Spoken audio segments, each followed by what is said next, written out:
Hello students, today hope you are all are fine. My name is Saddam Said and today we are going to teach our lecture number 3. Lecture number 2 के अंदर काफ़ी बच्चों का एक question था कि last lecture हमें सही तरह से समझ नहीं आया और उस लेक्चर को जो है वो दोबारा से जो है वो रिवाइज़ करवा दिया जाए। तो इस वाले से जो है ये वही टॉपिक होगा और उसी को मेरी कोशिश होगी कि मैं रिवाइज़ करवा दूँ। सूडो कोड की जैसे बात होती है वो आप बेहतर जानते हैं कि सूडो कोड एक इंग्लिश टर्म होती है किसी भी एल्गोरिदम को लिखने के लिए कि अगर आपने कोई एल्गोरिदम लिखना है या कोई प्रोग्राम लिखना है तो हम इंशाल्लाह आने वाले लेक्चर्स के अंदर प्रॉपर कोडिंग के साथ इसको सीखेंगे कि किस तरह से जो है आपने लेक्चर को प्रेजेंट करना है। लेकिन यहाँ पे जो पॉइंट है वो जस्ट इतना है कि आपको ये पता होना चाहिए कि pseudo code is a general English.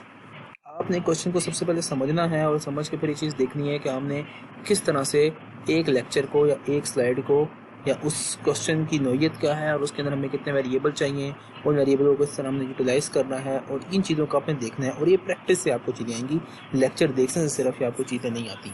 मैंने अपने लास्ट लेक्चर में भी ये बात कही थी कि आपका जो 10th क्लास का जो कोर्स होगा वो सारा प्रैक्टिकल कोर्स है, तो इसमें समझने की आपको ज़रूरत ज़्यादा है। तो आप इंटरनेट से मदद ले सकते हैं, यूट्यूब पर जाके वीडियोस देख सकते हैं, क्योंकि मेरे पास यहाँ पे एक्चुअली एक तो वीडियोस का ड्यूरेशन बहुत कम होता है, इतना टाइम भी नहीं होता और कि बंदा आपको उस लेवल तरह का समझा सके जो क्लास में समझ आ सकता है। तो यहाँ पर तो जस्ट एक टच ही दिया जा सकता है कि अच्छा आपने ये चीज़ की है और इसके अंदर आपने इसको इस तरह से परफॉर्म करना है। सूडो कोड के अंदर हमने लास्ट लेक्चर में ये स्लाइड मैंने एज इट इज़ वहाँ से कॉपी की हुई है, आप अगर गौर करें तो मैंने यहाँ पे आपको डिटेल में ये बात समझाई थी। अब यहाँ से गौर कीजिएगा कि सबसे पहले जब भी हम कोई भी प्रोग्राम लिखते हैं, वो कोई भी प्रोग्राम होगा, आपने एक चीज़ का ख्याल ये रखना है कि उस प्रोग्राम के स्टार्ट में आता है प्रोग्राम, ये देखें जिसमें ये मैं एरो से शो कर रहा हूँ आपको ये प्रोग्राम, और उसके बाद जो आप कोई भी उस सवाल का कोई भी नाम रख सकते हैं, वो आपका नाम भी हो सकता है। मेरा नाम सदाम है तो मैं पे प्रोग्राम के आगे सदाम लिख सकता हूँ। तो इससे कोई फ़र्क नहीं पड़ता कि आपने इसकी जगह पे क्या लिखना है। यहाँ पे भी कैलकुलेटर इंटरेस्ट लिखा हुआ है, आप यहाँ पे प्रोग्राम के आगे वो नाम लिखेंगे जो आपको लगता है कि उस इंग्लिश के ऊपर फिट बैठ रहा है। यहाँ तक बात क्लियर हो गई है। तो नीचे देखें, जनरल की बात अगर आप देखें तो जब भी हम सूडो कोड स्टार्ट करते हैं तो हमारा टारगेट ये होता है कि हम प्रोग्राम लिखेंगे, उसके बाद ये लेस देन और ग्रेटर देन के साइन के अंदर उस प्रोग्राम का नेम आ जाएगा। उसके बाद जब हम नेम को मेंशन कर लेते हैं तो उसके बाद हम क्या करेंगे कि एंड पे हम एंड लिखते हैं। जहाँ तक बात आपको समझ आ जानी चाहिए, यानी कि अगर मैं ऐसे सिंपल वे में बात करूँ तो जब भी मैंने कोई प्रोग्राम लिखना है तो सबसे पहले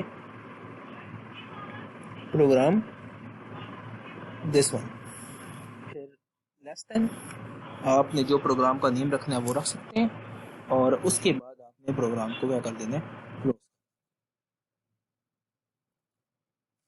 और उसके बाद आपका जो एंडिंग पार्ट होगा वो क्या होगा, एंड होगा। अच्छा, अब लास्ट लेक्चर में काफ़ी बच्चों को काफ़ी प्रॉब्लम्स थी कि वो जो 2 क्वेश्चंस मैंने आपको दिए थे असाइनमेंट के लिए वो किसी से सॉल्व नहीं हो रहे थे। मैंने पहले ही बात किया कि जब भी कोई क्वेश्चन होंगे आपने कभी भी ये नहीं सोचना होता कि मेरा मुझे सवाल आ नहीं रहा। सवाल आ ना रहने की मतलब ये होता है कि आपको लेक्चर समझ नहीं आएगा। और मैंने आपको पहले ही बात कर दी है कि लेक्चर की ड्यूरेशन बहुत मिनिमाइज होती है हमारी, तो इस तरह के लेक्चर के अंदर वो चीज़ पिकअप करना थोड़ा सा मुश्किल होता है।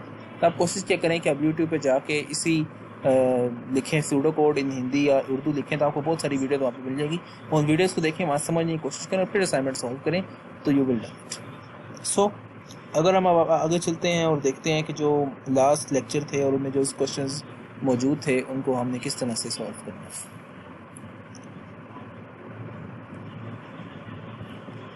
यहाँ पे आप देखें तो ये लास्ट लेक्चर का जो असाइनमेंट थी उसका क्वेश्चन नंबर 1 है और वो क्वेश्चन सिंपल था कि multiply by of 2 by 3 time.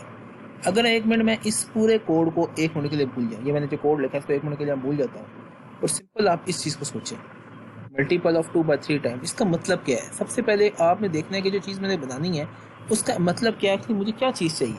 तो मल्टीपल ऑफ 2 का मल्टीप्लाई करो कितने टाइम, 3 टाइम। अगर मैं आपसे नॉर्मल पूछूं कि 2 को 3 टाइम मल्टीप्लाई करना था पाएंगे सर 2 की पावर 3, तो ये 8 आंसर आता है। लेकिन इसको हमने प्रोग्राम में कैसे लिखना है वो समझने की बात है, वो आप देखें। सबसे पहले अगर आप देखें तो मेरे पास लिखा हुआ है प्रोग्राम, जैसा कि मैं एरो लगा रहा हूँ, आप साथ से समझते रहिए।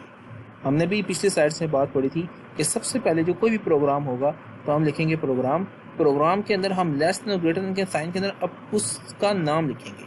अब मुझे लगता है कि ये जो आपके ऊपर हेडिंग मौजूद है, इस हेडिंग का जो मोस्ट प्रोबेबली नेम हो सकता है वो मल्टीपल हो सकता है, तो मैंने मल्टीपल लिख दिया। लेकिन अगर यहाँ पे मैं टाइम्स लिख दूँ, 2/3 टाइम लिखने से फ़र्क नहीं पड़ता।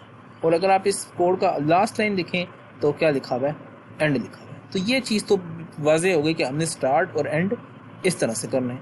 अब अंदर आ जाते हैं कोड की तरफ। अब मुझे पता है कि मैंने मल्टीपल ऑफ 2/3 टाइम रखना है, तो सबसे पहले मैंने क्या किया, मैंने एक वेरिएबल ले लिया ए के नाम से, और इसको मैंने कैसे लिखा, रीड ए। रीड ए का मतलब क्या है कि ए का एक वेरिएबल है जिसे मैं क्या करा रहा हूँ, रीड करा रहा हूँ। ये मैंने रीड क्यों कराया, नीचे वाली लाइन में आपको क्लियर हो जाएगा। मैंने फिर नीचे लिखा है कि ए इज इक्वल टू 2, कि हमारे पास जो ए है उसको हमने किसके इक्वल रख दिया, 2 के। या अगर देखें मैंने कमेंट्स में आपको करके बता दिया कि अब 2 की वैल्यू किसमें पड़ी हुई है, ए में पड़ी हुई है। यहाँ तक वो बात क्लियर हो गई कि मैंने यहाँ ए वेरिएबल क्यों लिया, क्योंकि मुझे 2 वैल्यू चाहिए थी। तो मैंने ट्रू को डायरेक्टली तो लिख नहीं सकता था, मुझे एक वेरिएबल बनाना पड़ा। अभी वेरिएबल कैसे बनते हैं, क्या रूल्स होते हैं, इंशाल्लाह जब हम प्रोग्रामिंग में जाएंगे तो वहाँ डिटेल में सीखेंगे। यहाँ पे आपको साथ ये पता होना चाहिए कि हमने कोई भी अगर वैल्यू या कोई रिजल्ट रखना है तो हमें उसके लिए एक वेरिएबल रिक्वायर है। अब रीड ए जैसे मैंने किया तो रीड ए के बाद मैंने ए इज इक्वल टू 2 कर दिया। इसका मतलब क्या हुआ कि जो ए की वैल्यू है, जो ए के अंदर मैंने किसको रख दिया, 2 को। अब 2 मेरे पास कहाँ पर है, ए में है। अब मैंने क्या किया, नीचे आता हूँ, मैंने लिखा हूँ रीड रिजल्ट। अब जिस तरह मैंने ऊपर एक वेरिएबल ए रीड कराया था, मैंने एक रिजल्ट का वेरिएबल रीड कराया। ये मैंने क्यों कराया, नीचे देखें आप, मैंने इस वेरिएबल के अंदर क्या कर दिया कि ए को 3 बार मल्टीपल, हम चाहते भी तो यही थे, देखें हमारा टारगेट भी यही था कि मल्टीपल ऑफ 2, यानी कि 2 का जो टेबल है 2 कितनी बार मल्टीपल करना है, 3 टाइम। और यहाँ पे 2 किस में पड़ा था, ए में। तो मैंने यहाँ पे क्या किया, बजाय 2 × 2 लिखने के मैंने इस वेरिएबल को क्या किया, 3 बार आपस में मल्टीप्लाई करवा दिया।